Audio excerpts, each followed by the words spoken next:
Малък магазин във Владикавказ.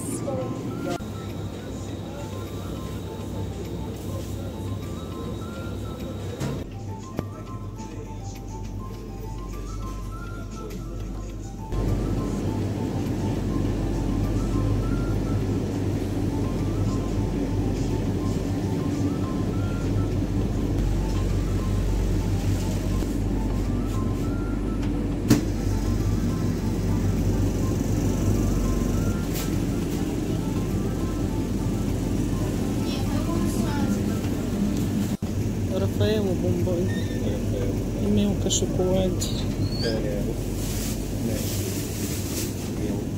Сникерс поема.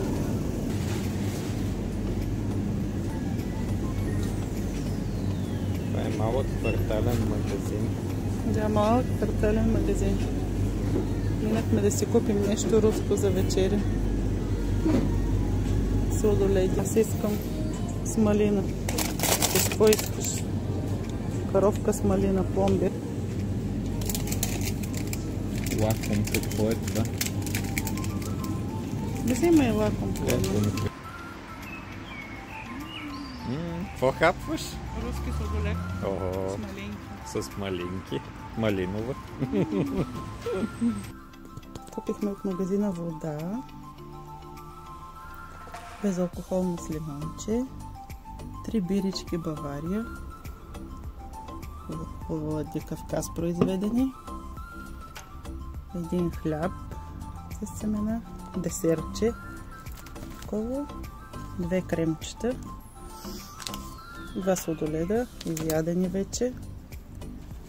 Суха рибка за биричката. И селедочка по-домашному. Най-скъпа е селедочката. 305 рубли. За цялото сме дали 1377 рубли.